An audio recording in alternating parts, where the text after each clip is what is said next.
আসসালামু আলাইকুম ওয়া রাহমাতুল্লাহি ওয়া বারাকাতুহু। আপনারা সকলেই ভালো আছেন? আলহামদুলিল্লাহ। সাউন্ড বাড়ান।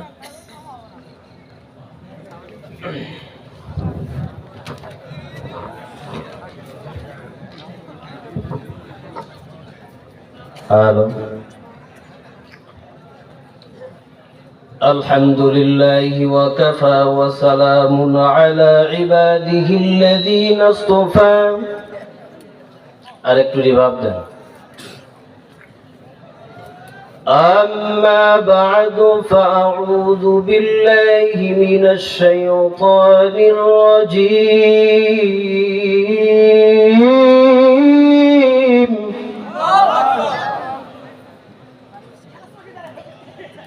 بسم الله الرحمن الرحيم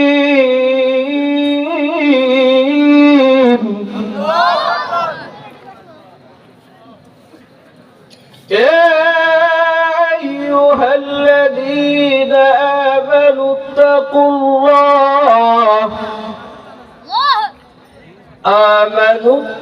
الله وكونوا مع الصادقين.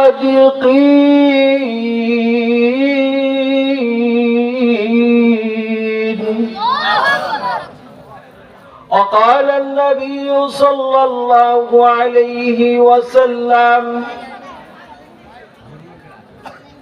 لا طاعة لمخلوق في معصية الخالق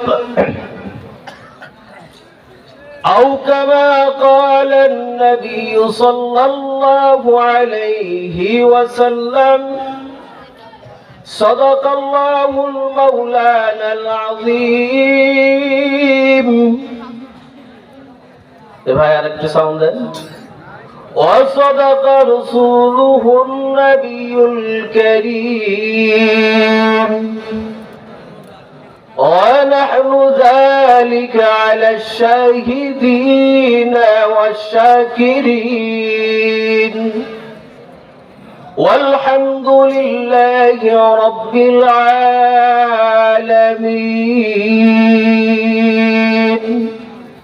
সকলে আমার সাথে দরুদ ইব্রাহিম পড়ি।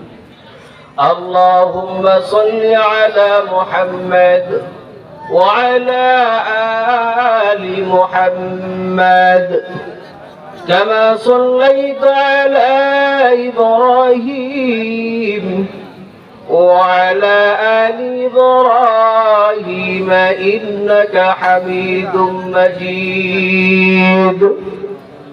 اللهم بارك على محمد وعلى آل محمد كما باركت على إبراهيم وعلى آل إبراهيم إنك حميد مجيد. الحمد لله.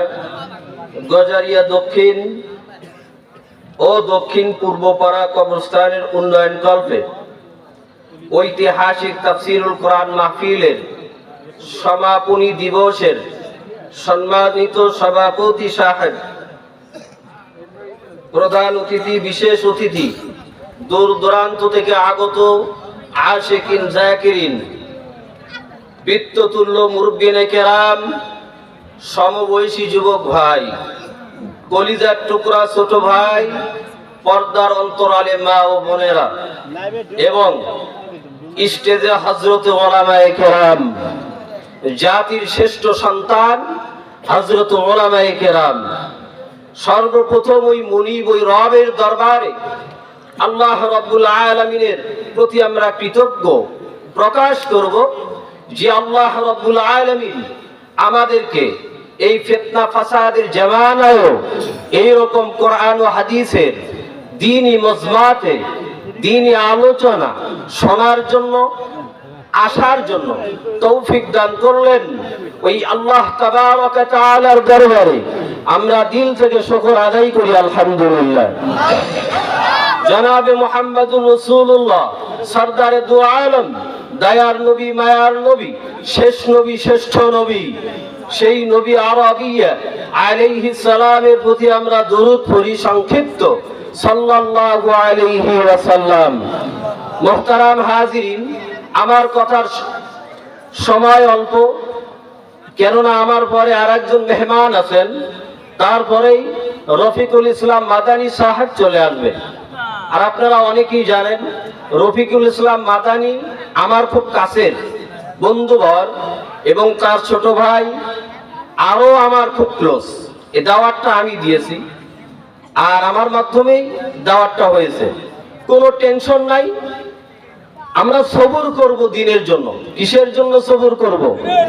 ইয়াফাস সাবিরুনা আজরাহুম বিগাইরি হিসাব। যারা দিনের জন্য সবুর করে আল্লাহ তাবারক ওয়া তাআলা তাদেরকে বিনা হিসেবে জান্নাত দান করেন। তাহলে সবুর করা যাবে তো, নাকি উত্তেজিত হব? উত্তেজিত হব? আমরা যদি মুসলমান, আমরা যদি ওলামায়ে কেরামের জন্য, ইসলামের জন্য, এই দ্বীনের জন্য সবুর না করি, তাহলে ওই বেঈমান লাল কুকুরদের সাথে যুদ্ধ করব কেমনে? করা যাবে? এই জন্য সবুর, এই তো সামনে সবুরের মাস আসতেছে, রমাজান মাস। কিসের মাস? সবুরের মাস, তাকওয়ার মাস, সাধনার মাস। আমরা সাধনা, সবুর সবকিছুই করব। মানুষ তো এই যে রফিকুল ইসলাম মাদানী একটা স্ট্যাটাসে বলছে যে আসলেও প্রোগ্রামগুলো অতিরিক্ত নোয়া হয়ে গিয়েছিল, কারণ আমরা জানতাম সরকার শেখ হাসিনাই থাকবে।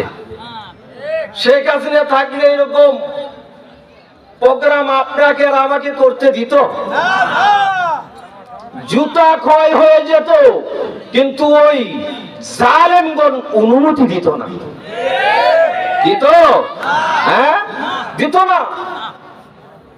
আজ মুসলমান ক্লান্ত লগ্নে দুঃখের সাথে বলতে হয়, মুসলমানদেরকে শেষ করার জন্য, নিধন করার জন্য এই ভারত থেকে ইসকন নামে একটা গ্রুপ আছে, ইসকন গ্রুপ।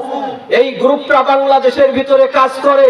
এই গ্রুপ আমার মতো, আপনার মতো মুসলমানদেরকে, ওলামায়ে কেরামদেরকে এবং এই মুসলমানের জাতিকে শেষ করার জন্য, মুসলমানের জাতি এবং আলেমদেরকে রক্তে লাল করার জন্য পায়তারা করেছিল দাদু ভাইদের দেশ থেকে, এই দেশের ভিতরে। আজ আমরা ভুলে যাই নাই, ওই দিন যশোরে একটা প্রোগ্রাম ছিল। প্রোগ্রাম করতে বললে, মানে আমি একটা কথা বলতেই ফুসিয়ে ফুসিয়ে উঠেছে, কিন্তু হাজারো লক্ষ জনতার জুতার বাড়ি খেয়ে প্যান্ডেল থেকে বেগেছে। দেশ স্বাধীন, দেশ দুইবার স্বাধীন হয়েছে। একবার আমার শহীদ জাব্বার এবং আরো আমার মা বোনদের রক্তের বিনিময়ে স্বাধীন হয়েছে। আর একবার স্বাধীন করেছে, পারে নাই বিএনপি, পারে নাই জামাত ইসলাম, পারে নাই কেহ। আমাদের সন্তানেরা, বৈষম্য ছাত্র দ্বারা আল্লাহ এই বেয়াদবকে দেশ ছেড়ে পালাইতে বাধ্য করেছে। ঠিক না? এই জন্য মুসলমান যে যত বড় জালেম, আল্লাহ তাকে তত সূক্ষ্ম ছোট জিনিস দ্বারা সাইজ করে দেয়। এই নমরুদ জালেম কম না বড়? নমরুদ বড় একজন জালেম। এই নমরুদকে আল্লাহ সাইজ করেছে ল্যাংড়া মশা দিয়ে, নাকি ডেঙ্গু মশা? ল্যাংড়া মশা দিয়ে।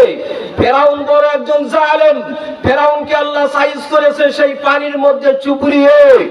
আজও যারা ওলামায়ে কেরামের সাথে বেয়াদবি করো, আজও যারা ইসলাম নিয়ে বেয়াদবি করবে, আজও যারা এই মুসলমান, এই ভূখণ্ড আমার দেশ সোনার বাংলাদেশ নিয়ে আজও যারা ষড়যন্ত্র করবে, তাদেরকে আল্লাহ সাইজ করবে। এই দেশ থেকে বিমান দিয়ে চলে যাবে, দেশের জাতির জন্য 2 মিনিট কথা বলার সুযোগ মিলবে না। আমি কি রাজনীতি করলাম বলেন, নাকি হক কথা বললাম? এই হক কথা বললে ইমামতি থাকে না। একদল মানুষ হক কথা তিতে লাগার কারণে ইমাম পাল্টায় মাসের মধ্যে কয়েকবার। ঠিক না? ঠিক তো? এই জন্য মুসলমান ভাই, আমরা সকলেই সবুর করব। আমাদের প্রিয় ভাই রফিকুল ইসলাম মাদানী আসার আগ পর্যন্ত উনি যদি নেত্রকোনা থেকে এই বগুড়া প্রায় 900 কিলোমিটার পাড়ি দিয়ে যদি এখানে আসতে পারে, আমার ঘরের কাছে আমি কি একটু থাকতে পারবো না? বলেন পারবো তো ইনশাআল্লাহ। আল্লাহ আমাদের সকলকে কবুল করেন, সকলে বলেন আমিন। سبحانك لا علم لنا إلا ما علمتنا إنك أنت العليم الحكيم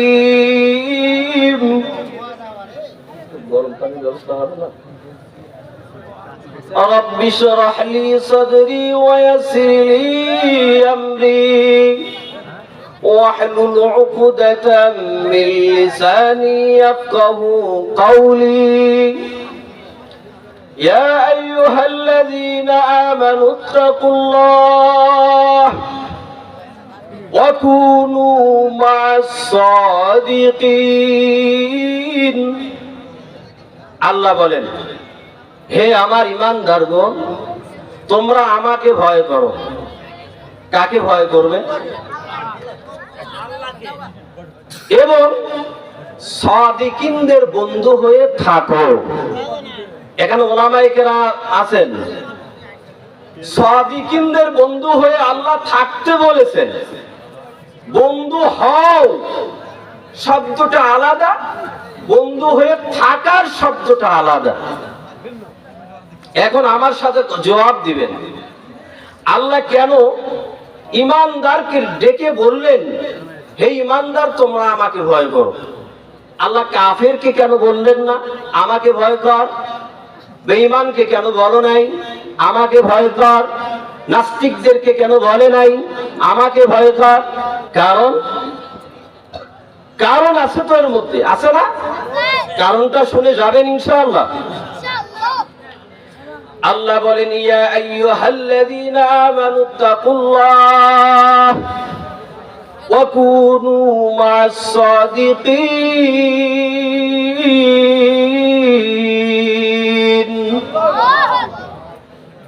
হে আমার ঈমানদার, তোরা আমাকে ভয় কর, আমি আল্লাহকে ভয় কর। এ আল্লাহ কেন বেঈমানদের বলে নাই, ও বেঈমানের দল তোরা আমাকে ভয় কর?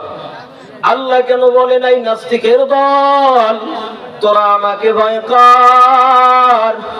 আল্লাহ কেন বলে নাই, ও ইহুদি তোমরা আমাকে ভয় কর?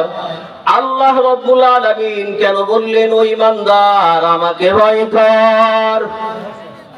এই যে ধনুর থানা আছে, ধনুর থানার যে অফিসার গুলো আছে তাদের তো একজন অভিভাবক আছে, ওসি সাহেব আছে না?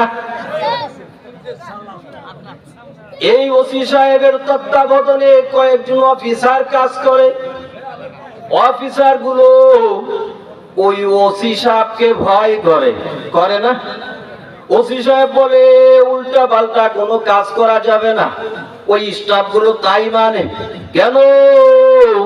বলে ওই ওসি সাহেব ওই স্টাফদের গুরুজন বলে, গুরুজন না মুরব্বি। তেমনি আল্লাহ রাব্বুল আলামিন মুসলমানদের, এই মানুষদের, মুসলমানদের ঈমানদারদের মুরব্বি, অভিভাবক। আর যারা অভিভাবক আছেন, এ আপনার সন্তানকে আপনি বলেন, ও সন্তান তুমি এমন কাজে যেও না, গাঁজা খাবি না, মদ খাবি না। আপনার সন্তান আপনাকে ভয় করে না? আপনার সন্তান আপনাকে ভয় করে। এ আপনার সন্তান আপনার বিবি সাহেবকে ভয় করে। আর আপনার সন্তান যদি কোনো অপরাধ করে, আপনি সাথে সাথেই বলেন, এ বেটা তুই কি আমাকে ভয় করস না? তদ্রূপ আল্লাহ রাব্বুল আলামিন অভিভাবক হিসেবে বান্দাকে বলে, ও ঈমানদার তোরা আমাকে ভয় কর। কেন ভয় করবি? আমি আল্লাহ যত বড় তাকাইয়া দেখ, আমার আসমানটা কত বড়, এ আমি আল্লাহ যত বড়, আমার জমিনটা তত বড়। এ আমি আল্লাহ যত বড়, আসমানের আযাব হবে, জাহান্নামের আযাব হবে তত বড়। আমি আল্লাহ যত বড়, আমি আল্লাহ রব্বুল আলামিনের হুকুম তত বড়। আমি আল্লাহকে ভয় কর, আমি আল্লাহকে ভয় করলে তাকওয়া অর্জন হয়ে যাবে, গুনাহ করতে পারবি না। হযরতে হাসান বসরি রাহমাতুল্লাহি আলাইহি বলেন, তাকওয়া তাহাকেই বলা হয় আপনি কাঁটাযুক্ত রাস্তা দিয়ে পথ চলবেন নতুন পোশাক পরিধান করে। পথ চলার মধ্যে দিয়ে আপনার পোশাকটা কেমনে আপনি সাবধানতা অবলম্বন করবেন, তার চাইতে বেশি সাবধানতা অবলম্বন করতে হবে দুনিয়ার কোনো গুনাহ যেন শরীরে না লাগে। ঠিক না? হযরত আব্বাস রাদিয়াল্লাহু তাআলা আনহু বলেন, তাকওয়া তাহাকে বলা হয় হারাম কাজ থেকে বেঁচে থাকার নাম হলো তাকওয়া। আল্লাহ রাব্বুল আলামিনের নিষিদ্ধ কাজ থেকে বেঁচে থাকার নাম হলো তাকওয়া। আর যদি বান্দা তোমার অন্তরে তাকওয়া থাকে, বান্দার অন্তরে যদি আল্লাহর ভয় থাকে, বান্দা গুনাহ করবে। কথার জবাব দিবেন, বান্দা গুনাহ করবে। এ বান্দার অন্তরে যদি আল্লাহর ভয় থাকে, ওই বান্দা কখনো জিনা করবে। কথার জবাব দেন না কেন? আল্লাহর ভয় যদি অন্তরে থাকে, ওই বান্দা কখনো মিথ্যা বলবে। আল্লাহর ভয় যদি অন্তরে থাকে রে ভাই, তাহলে ওই বান্দা কখনো গুনাহ করবে না, কখনো গীবত গাইবে না, কখনো মিথ্যা বলবে না, কখনো হারাম কাজ করবে না। আল্লাহর ভয় অন্তরে থাকাটার নাম হলো তাকওয়া। আল্লাহর ভয় অন্তরে থাকার নামটাই হলো তাকওয়া। সাহাবায়ে কেরামকে নবী বলেন, ও সাহাবায়ে কেরাম, তাকওয়া কোন জগতের হালুয়া তোমরা জানো? সাহাবায়ে কেরাম বলেন, আল্লাহ এবং আল্লাহর রাসূল ভালো জানেন। নবী বলেন, তাকওয়া এমন একটা দরজা, যে দরজা পাইলে বান্দা মুত্তাকিন হয়ে যায়, আর মুত্তাকিনদের জন্যই আল্লাহ জান্নাত রেখেছে। সুবহানাল্লাহ। এ মুসলমান, কেমন তাকওয়া অর্জন করতে হবে? আল্লাহ রাব্বুল আলামিন, এই ছেলেটা ডিস্টার্ব করতেছে, একে সরায় দেন। আল্লাহ রাব্বুল আলামিন বলেন, আমিনু কামা আমানান নাস, ঈমান আনো মানুষের মতো। এ আমরা কি মানুষ না? কথা বলেন, নাকি আমরা গরু ছাগল? আমরা মানুষ তো। তাহলে কেন আল্লাহ রাব্বুল আলামিন বললেন ঈমান আনো মানুষের মতো? আমিনু কামা আমানান নাস, ঈমান আনো মানুষের মতো। কোন মানুষের কথা আল্লাহ রাব্বুল আলামিন বললেন? ওই সকল মানুষ যাদের ঈমানের কাছে বুলেট বোমা, যাদের ঈমান বুলেট বোমা, রাইফেল, তরবারি ওই জালেমদের কবলে ব্যর্থ হয় নাই।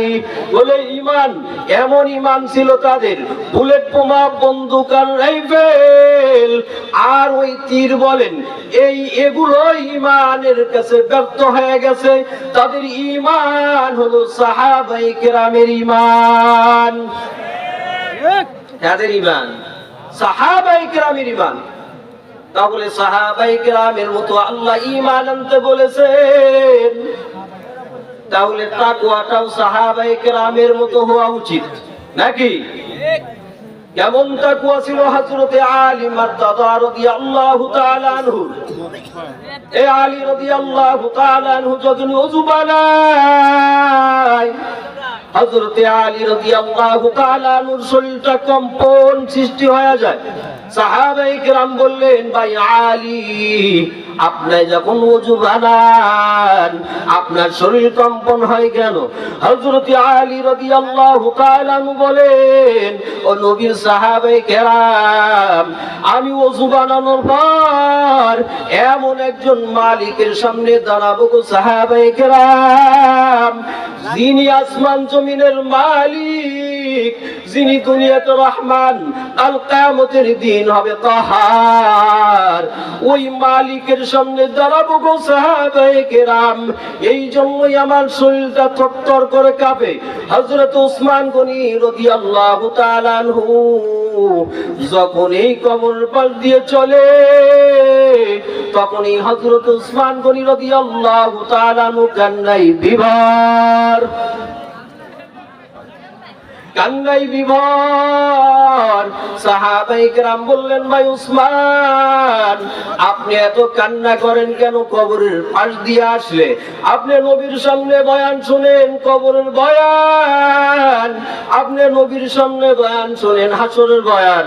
আপনি নবীর সামনে বয়ান শুনেন, আখিরাতের বয়ান, কিয়ামতের দিনের বয়ান, কিন্তু এত কান্না করেন না।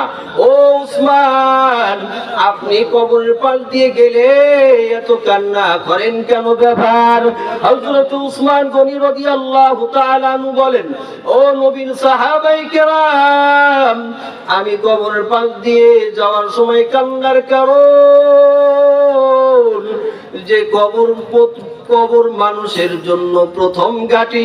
এই কবরে যদি বান্দা মাপ পেয়ে যায়, এই বান্দা সব জায়গায় মাপ পেয়ে যাবে।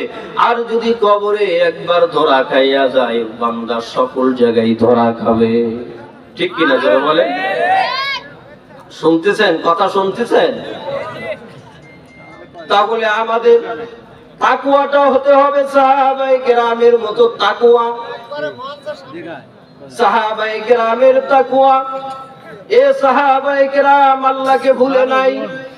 তাদের সামনে বন্দুক আসছে, তাদের সামনে মৃত্যু চলে আসছে, তারপরেও তারা আল্লাহকে ভুলে নাই, দুনিয়ার সব ভুলে গেছে। আল্লাহকে ভুলছে নাকি? আল্লাহকে ভুলে নাই। একজন সাহাবী হযরতে খাব্বাব রাদিয়াল্লাহু তাআলা আনহু, এই সাহাবীর ঘটনাটা বলি, আমি শেষ করে দিব। বলবো? গরম পানি আসলো না ভাই?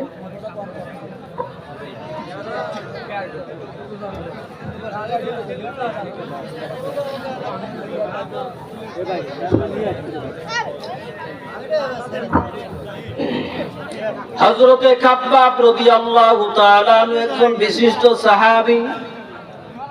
নাম জানেন? নাম শুনছেন না? ইসলামের জন্য তারা কত মুজাহাদা করেছে। হযরতে বেলাল রাদিয়াল্লাহু তাআলা আনহু ইসলামের জন্য কত মুজাহাদা করেছে।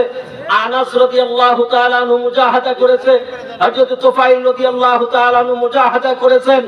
হযরতে খাব্বাব রাদিয়াল্লাহু তাআলা আনহু, আবু যর গিফারি রাদিয়াল্লাহু তাআলা আনহু, শত শত সাহাবী ইসলামের জন্য এত মুজাহাদা করেছে যে তাদের মুজাহাদার কারণে আজ আমি আর আপনি টুপি আর দাড়ি নিয়ে ঘুরতে পারতেছি, তাই না?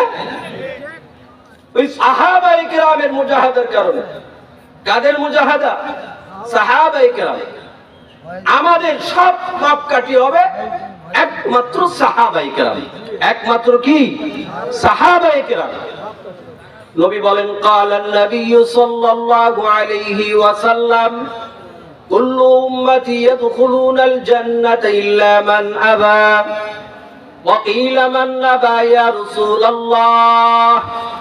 من أطاعني دخل الجنة ومن نصاني فقد أبى। নবী বলেন, আমার সকল উম্মত জান্নাতি। সুবহানাল্লাহ বলেন। কিন্তু তারা ব্যতীত। সাহাবায়ে কেরাম বললেন, ইয়া রাসূলুল্লাহ, তারা কারা? নবী বললেন, যারা আমাকে মানে না তারা জান্নাতে যাবে না।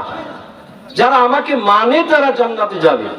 সাহাবায়ে কেরাম বললেন, ইয়া রাসূলুল্লাহ, আপনাকে মানা না মানার উদাহরণ? নবী বলেন, যারা আমার সুন্নাতকে মানবে তারা আমাকেই মানে, যারা আমার সুন্নাত মানে না তারা আমাকে মানে না, তারা জান্নাতে যাবে না। তাহলে আমাদের নবী আর এক বর্ণনায় বলে, আনা ওয়া সাহাবী, আমি এবং আমার সাহাবায়ে কেরামের পথে যারাই আছেন তারাই জান্নাতে যাবে। সুবহানাল্লাহ। এক একটি সাহাবায়ে কেরাম এক একটি লক্ষ্য তারার চাইতে উত্তম। এই ইসলামের জন্য তারা যত কুরবানি করেছে, ইসলামের জন্য যত মুজাহাদা করেছে, আজ আমি আর আপনি। হযরতে কাব্বাব রাদিয়াল্লাহু তাআলা আনহু একজন মহিলার গোলাম, মহিলাটার নাম হলো আনমার। আনমার কেনার পরে তাকে বাজার থেকে ক্রয় করার পরে বলল, কাব্বাব তুমি এত ছোট মানুষ হয়ে কেমনে গোলাম হইয়া গেলি রে কাব্বাব। কাব্বাব রাদিয়াল্লাহু তাআলা আনহু বলেন, ও মালিক, শুধু আপনার হাত নয়, আরো কয়েকটা হাত বিক্রি হওয়ার পর আপনার কাছে এসেছি গো মালিক। বলে তাই নাকি? বলে হ্যাঁ। হযরতে কাব্বাব রাদিয়াল্লাহু তাআলা আনহুকে নিয়ে গেলেন, তার বাড়িতে নিয়ে যাওয়ার পর কামারের কাজ শিখায়। কামারের কাজ করতে করতে এত নাম সুনাম অর্জন হইল, হযরতে কাব্বাব রাদিয়াল্লাহু তাআলা আনহুর সুনামগুলো ছড়তে লাগলো। ওই এলাকার মানুষগুলো এক নামেই চিনতো, কাব্বাব কামার। কামারের কাজ শিখাইলো কাব্বাব রাদিয়াল্লাহু তাআলা আনহুকে। হযরতে কাব্বাব রাদিয়াল্লাহু তাআলা আনহু কামারের কাজ করতে করতে নবীর সংবাদের আওয়াজ কানের ভিতরে ঢুকে গেল। বলল, কে জানি বলে মক্কার ভিতরে একজন সত্য মানুষের আওয়াজ, একজন সত্য মানুষের আগমন ঘটেছে মক্কার ভিতরে। হযরতে কাব্বাব রাদিয়াল্লাহু তাআলা আনহু দৌড়ায় নবীর কাছে। ওই সত্য মানুষের আগমন শোনার পর কাব্বাব রাদিয়াল্লাহু তাআলা আনহু দৌড় দিছেন, গিয়ে নবী আলাইহিস সালামের চেহারা মোবারক দেখার পর আর চোখ নামাইতে পারে না। নবী বলে, কাব্বাব বসো। বলে, ইয়া রাসূলুল্লাহ, আর দেরি নয়, আপনি তাড়াতাড়ি মুসলমান বানায়া দেন গো নবী। আল্লাহু আকবার। নবী আলাইহিস সালাতু ওয়াস সালাম মুসলমান বানানোর পর কাব্বাব রাদিয়াল্লাহু তাআলা আনহু আর চুপচাপ বসে থাকে নাই। কাব্বাব রাদিয়াল্লাহু তাআলা আনহু প্রচার করে দিলেন, জনগণের মধ্যে প্রচার করে দিলেন কাব্বাব মুসলমান হয়ে গেছে। কাব্বাব রাদিয়াল্লাহু তাআলা আনহুর মালিক আনমার এসে বলে, কাব্বাব তুমি নাকি ধর্মত্যাগী হয়ে গেছো রে কাব্বাব। কাব্বাব বলে, না না না, আমি ধর্মত্যাগী হই নাই, আমি বরঞ্চ ধর্মভীরু হয়ে গেছি গো মালিক। তার মালিক বলে, ধর্মভীরু হয়ে গেছো কেমনে ব্যাপার? বলে, আমি আল্লাহর পাঠানো তাওহীদকে মেনে নিয়েছি, আমি এক নবীকে মেনে নিয়েছি, নবী মুহাম্মদুর রাসূলুল্লাহ। আমি এক আল্লাহকে মেনে নিয়েছি যে আল্লাহ লা ইলাহা ইল্লাল্লাহ, যে আল্লাহ এক, অদ্বিতীয় কোনো খোদা নেই, ইবাদতের মালিক একমাত্র আল্লাহ, সেই আল্লাহকে আমি মেনে নিয়েছি গো মালিক। আনমার বলে, তুমি ইসলাম ছেড়ে দাও, তুমি তোমার ওই ধর্ম ছেড়ে দাও, দরকার নাই। কাব্বাব বলে, ও মালিক, জীবন চলে যাবে তারপরেও ঈমান ছাড়া যাবে না। আল্লাহু আকবার। এ মুসলমান, জীবন চলে যাবে, ঈমান ছাড়বো নাকি? হ্যাঁ, মুসলমানের জীবন নিয়ে খেলা হয়। কেমন খেলা? মুসলমানের সন্তানদেরকে মারতে পারলেই পুরস্কার। এক সময় এই দেশে ছিল, মুসলমানদেরকে মারো, মুসলমানদেরকে ধরো। ওই যে বর্ডার এলাকায় মুসলমান বাংলাদেশে মানুষ গেলেই হত্যা হইতো না, কোন মামলা হইতো না, এর কোন বিচার হইতো না। ধন্যবাদ জানাই আমাদের উপদেষ্টা ডাক্তার ইউনূসকে, যে যিনি এখন এমন ভাবে দেশ পরিচালনা করতেছেন যে এখন তারা আর ওই দাদা বাবুর আর সাহস পাইতেছে না এই দেশের মুসলমানদেরকে ধরার জন্য। ঠিক কিনা জোরে বলেন?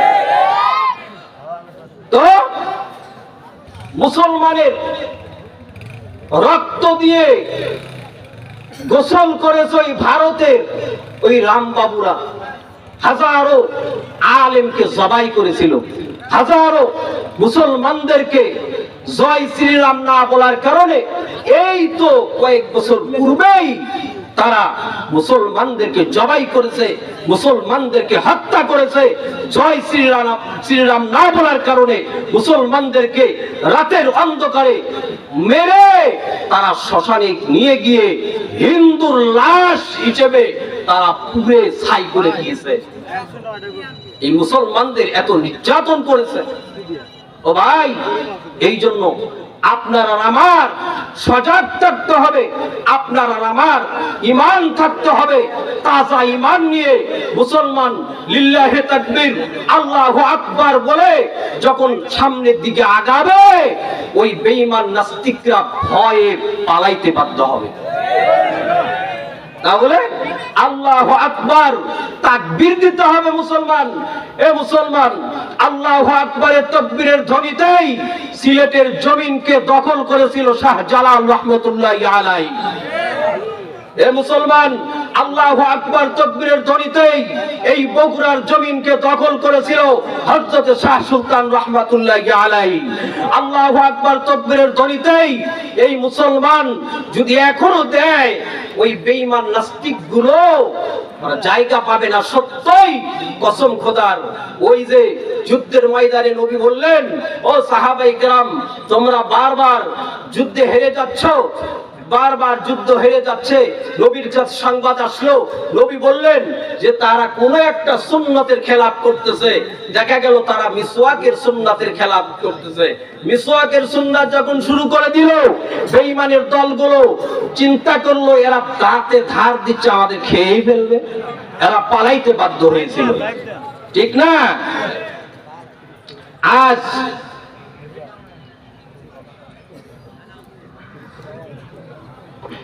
আমরা যদি ঈমান আমল নিয়ে সজাগ থাকি, তাহলে এই মুসলমানদেরকে কেউই কোনো কিছু করার সুযোগ পাবে না। হযরত খাব্বাব রাদিয়াল্লাহু তাআলা আনহুকে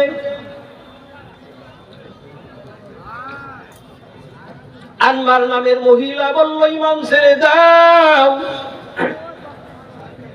আনমার নামের মহিলাকে হযরত খাব্বাব রাদিয়াল্লাহু তাআলা আনহু বলে, সম্ভব নয়।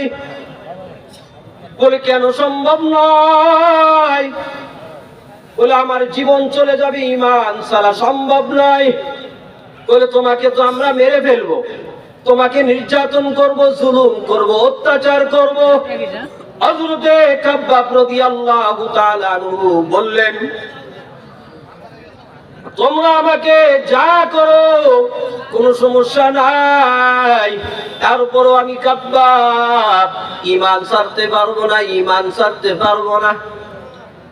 হযরত খাব্বাব রাদিয়াল্লাহু তাআলা আনহু ঈমান ছাড়তে যখন রাজি না হয়, ওই যে বখাটে যুবকদের আনমার নামের মহিলা লেলিয়ে দেয়, আঘাতের পরে আঘাত, আঘাত করতে করতে করতে করতে খাব্বাব রাদিয়াল্লাহু তাআলা আনহুকে মৃত্যুর শয্যায় নিয়ে গেল। হযরত উমরে ফারুক রাদিয়াল্লাহু তাআলা আনহুর জামানায় হযরত উমরে ফারুক রাদিয়াল্লাহু তাআলা আনহু বলেন, ও খাব্বাব, তোমার শরীরে কুষ্ঠরোগ হয়েছিল নাকি? তোমার শরীরে কুষ্ঠরোগের দাগ। হযরত খাব্বাব রাদিয়াল্লাহু তাআলা আনহু বলেন, খোদার কসম, আমার শরীরে কোনোদিন কুষ্ঠরোগ হয় নাই, তাহলে এত দাগ পড়ে গেল রে খাব্বাব। খাব্বাব রাদিয়াল্লাহু তাআলা আনহু বললেন, এই যে দাগ দেখতেছেন, এটা কুষ্ঠরোগের দাগ নয়, এটা ইসলাম গ্রহণ করার পর যে নির্যাতন হয়েছে, ওই নির্যাতনের দাগ। আল্লাহু আকবার, জোরে বলেন। হযরত উমরে ফারুক রাদিয়াল্লাহু তাআলা আনহু বলেন, কেমনে হইল খাব্বাব, তুমি একটু আমাকে শুনাইয়া দাও। হযরত খাব্বাব রাদিয়াল্লাহু তাআলা আনহু বর্ণনা করার পর হযরত উমরে ফারুক রাদিয়াল্লাহু তাআলা আনহু কান্নায় বিভোর। উমরও কান্না করে, খাব্বাবও কান্না করে। খাব্বাব বলে, রে উমর, আলীর যত কষ্ট হয়েছে উমর আবু বকরের যত কষ্ট হয়েছে, এই রকম বেলালের যত কষ্ট হয়েছে, তার চাইতে দ্বিগুণ কষ্ট আমি খাব্বাবের হয়েছে। বলে বেঈমানের দলগুলো আমাকে আগুনের আংটার ভিতরে রাখতো, আগুনের উপরে শোয়াইয়া দিত, যতক্ষণ পর্যন্ত আমি খাব্বাবের শরীর থেকে রক্ত আর ক্যালসিয়াম দ্বারা না নিভে যেত, ওই আগুন ততক্ষণ পর্যন্ত তারা আমাকে নির্যাতন করতেই থাকতো। কত কঠিন আযাব, তারা কঠিন শাস্তি দিয়েছে ইসলামের জন্য। আর আমি আর আপনি কি ইসলামের জন্য শাস্তি পেয়েছি? পেয়েছি বলেন? পাইনি। আমরা স্বাধীন। আমি যদি এখানে কোরআন তেলাওয়াত করি, কেউ বাধা দিবে? ওয়াজ মাহফিল করতেছি, বাধা দিবে? নামাজ পড়লে কেউ বাধা দেয়? রোজা রাখলে বাধা দেয়? হজ করলে বাধা দেয়? যাকাত করলে বাধা দেয়? চলে যান ভারতে, কাশ্মীরে যান, তারা কিরকম নির্যাতনের ভিতরে আছে দেখেন। তারা সাহস করে ওপেনলি আল্লাহর নামটাও নিতে ভয় করে। কেন? বেঈমানদের চাপে। কাদের চাপে? আর আমরা এমন স্বাধীন সময় পাইছি, কিন্তু আমরা এই সময়কে মূল্যায়ন করতেছি না। সময়কে মূল্যায়ন করতেছি। আমি আলোচনা করতেছিলাম তাকওয়ার। ইয়া আইয়ুহাল্লাযীনা আমানুত্তাকুল্লাহ ওয়া কুনু মা'আস সাদিকিন। হে ঈমানদার, তোমরা আমাকে ভয় করো এবং মুত্তাকিনদের সঙ্গী হয়ে থাকো। কুনু কুনু আমরের সিগা। আমর হয় মুজাহারে থেকে, ওলামায়ে কেরাম আছেন, আমর হয় মুজাহারে থেকে, মুজাহারের কাসিয়ত হলো থাকো সব সময়। কত সময়? সব সময়। কি ঠিক না ওলামায়ে কেরাম? তাহলে আল্লাহ বললেন কুনু মা'আস সাদিকিন। এখন বলবেন সাদিকিন মুত্তাকিন কারা? আল্লাহ রাব্বুল আলামিন বলেন উলাইকা মা'আল্লাযীনা আন'আমা আল্লাহু মিনান নাবিয়্যিন والصديقين والشهداء والصالحين وحسن أولئك رفيقا أولئك مع الذين من النبيين। এক নাম্বার নবীগণ, এক নাম্বার কারা? এদিকে কি খেয়াল আছে? এক নাম্বার উলাইকা মা'আল্লাযীনা মিনান নাবিয়্যিন, এক নাম্বার নবীগণ, এক নাম্বার কারা? ওয়াসিদ্দিকিন, দুই নাম্বার সিদ্দিকগণ, ওয়াশুহাদা, তিন নাম্বার শহীদগণ, ওয়াসসালিহিন, চার নাম্বার সালিহিন মুত্তাকিনগণ। উলাইকা মা'আল্লাযীনা মিনান নাবিয়্যিন, নবীগণ দুনিয়াতে নাই, সাহাবায়ে কেরাম ও শুহাদা, শহীদগণ সাহাবায়ে কেরাম নাই। এখন আমরা কাদের সংস্রবে থাকব?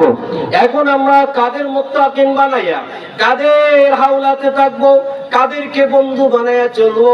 এ তাকাইয়া দেখেন, এই যে দ্বীনি একটি কাফেলা, দাওয়াত ও তাবলীগের রাস্তা আছে না? এ মুসলমান কথা বলেন, দাওয়াত ও তাবলীগের রাস্তায় সময় দিব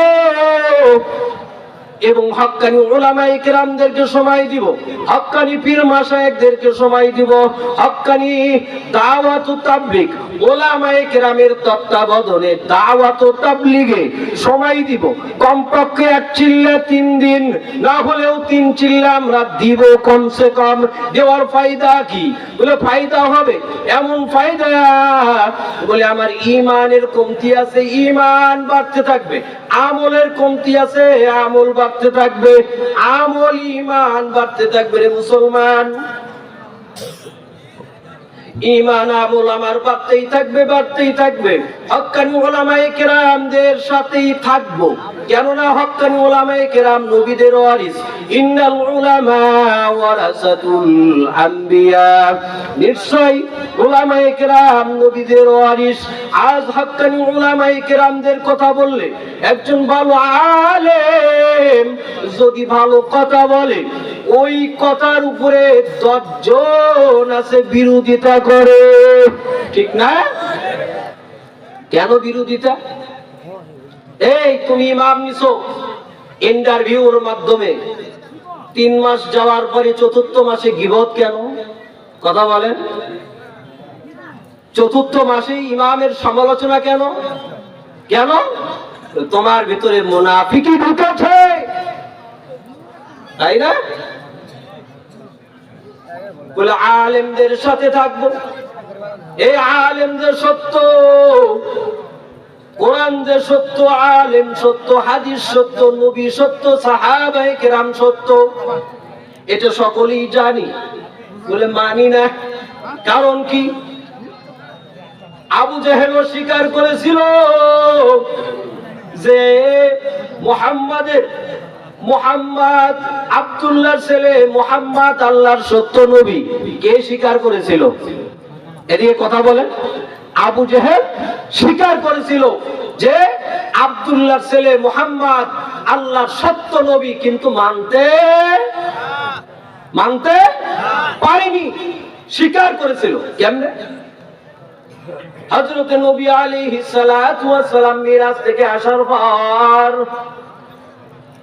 নবী আলাইহিস সালাতু ওয়াস সালাম মিরাজ থেকে আসার পর 2 মিনিট মসজিদে নববীতে বসা। আবু জেহেল বলে, ভাতিজা আজকে কোনো খবর আছে নাকি? নবী আলাইহিস সালাতু ওয়াস সালাম বললেন, আজকে খবর হলো উম্মে হানির ঘরে ঘুমাইছিলাম, ওখান থেকে বাইতুল মাকদাস, সেখানে সকল নবীর ইমামতি করার পর আমাকে আসমানে নিয়ে গেছে, আল্লাহর বাড়ি আরশে আজিম, জান্নাত দেখেছি, জাহান্নাম দেখেছি। এই মাত্র ফজরের নামাজ এসে মসজিদে পড়লাম 27 বছর। কয় বছর?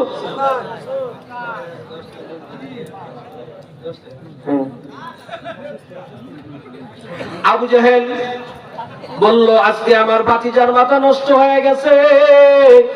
ভাতিজা যতটুকু সঠিক ছিল, যতটুকু ঠিক ছিল, তা আজকে সব চলে গেছে, মাথা একেবারেই নষ্ট।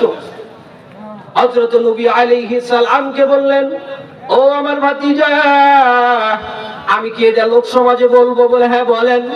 আবু বকর রাদিয়াল্লাহু তাআলা নূর বাড়িতে গেল। আবু জেহেল বলে, ও আবু বকর, তুমি কি বাড়িতে আছো?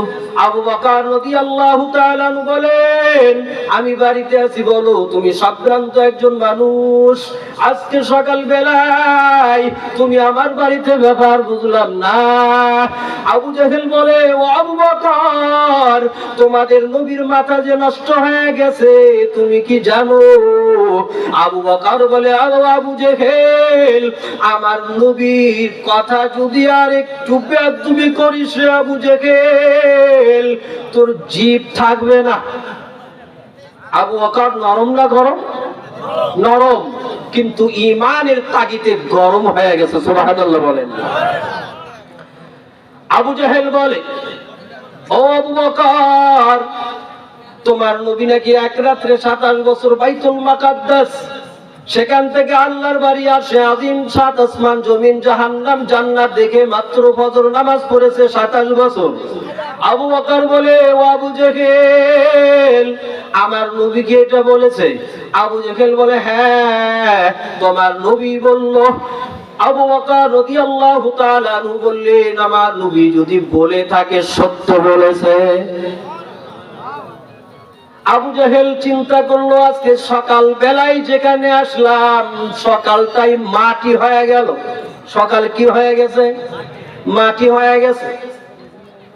হযরতে আবু বকর রাদিয়াল্লাহু তাআলা মসজিদে নববীতে দৌড়ায়, নবীকে বললেন, মসজিদে নববীতে গিয়ে নবীকে বললেন, ইয়া রাসূলুল্লাহ, আবু জেহেল আমাকে এই কথা শোনালো। নবী বললেন, আবু বকর সত্য। নবীকে আবু বকর বললেন, ইয়া রাসূলুল্লাহ, আপনি যদি বলে থাকেন তাহলে সত্যই মেরাজ হয়েছে। আল্লাহ বলে, নবী, আবু বকর শুধু আবু বকর নয়, আবু বকর সিদ্দিক আকবর। সুবহানাল্লাহ জোরে বলেন। আবু বকর সিদ্দিক আকবর। এদিকে সকাল হয়ে গেছে, বেঈমানের দলে দলে বেঈমানগুলো আসতেছে। বেঈমানরা এসে আবু জেহেল চিন্তা করে, আজকে নবীকে অপমান করব। কি করব? আর 2 মিনিট 1 মিনিট লাগবে, শেষ করে দেব। নবীকে অপমান করব আবু সুফিয়ানের নেতৃত্বে চলে আসছে। আবু জেহেল বলতেছে, ভাতিজা তুমি কি সত্যি মিরাজে গিয়েছিলে? বলে হ্যাঁ গিয়েছিলাম। তুমি বাইতুল মুকাদ্দাসে নামাজ পড়েছো? বলে হ্যাঁ নামাজ পড়েছি। বলো তো বাইতুল মুকাদ্দাসের দরজা জানলা কয়টা? এখানে একটা নতুন মসজিদ আছে না? আমি যদি নামাজ পড়ি, আপনারা প্রশ্ন করলেন যে হুজুর নামাজ পড়ছেন? বলে হ্যাঁ। বলেন তো ফ্যান কয়টা? আমি বলতে পারবো? আমি বলতে পারবো। আর ফ্যান ঘোরার জন্য ঢুকছিলাম নামাজ পড়ার জন্য? তো নবী তো ওখানে ইমামতি করার জন্য ঢুকছেন, নবীকে বলতে পারবে? হযরত জিবরাইল আলাইহিস সালাম হাজির হয়ে গেলেন, বললেন ইয়া রাসূলুল্লাহ টেনশনের কোনো কারণ নাই, আমি বাইতুল মুকাদ্দাস আমার হাতের মধ্যে ঘোরাবো গো নবী, আপনি দেইখা উত্তর দিয়ে দিবেন। এদিকে যখন নবী দেইখা উত্তর দেয়, আবু জেহেল আবু সুফিয়ান রে বলে, আবু সুফিয়ান চল, লাভ হবে না বাড়ি যাই। আবু সুফিয়ান বলে কেন? নবীকে আনলাম, আমরা নবীকে অপমান করার নিয়তে আসছি, নবীকে অপমান করব। আবু জেহেল বলে না, অপমান করতে পারবে না, নবীকে অপমান করতে পারবি না, চল বাড়ি যাই। বলে কেন? বলে এই কথা যদি শুনতে চাও ঘরের ভিতরে চলো। ঘরের ভিতরে নিয়ে আবু সুফিয়ানকে আবু জেহেল বলে, ও আবু সুফিয়ান, আমার ভাতিজা আব্দুল্লাহর ছেলে মুহাম্মদ সত্য নবী। সুবহানাল্লাহ চিল্লায়া বললেন না? আমার ভাতিজা আব্দুল্লাহর ছেলে মুহাম্মদ আল্লাহর সত্য পয়গম্বর। আবু সুফিয়ান বলে, এ আবু জেহেল, এই কথা ঘরের ভিতরে কেন, বাইরে বললে কি হয়? আবু জেহেল বলল, ও আবু সুফিয়ান, এটা যদি বাইরে বলি আমি আবু জেহেলের মাতব্বরি চলবে না। কি চলবে না? মাতব্বরি চলবে না।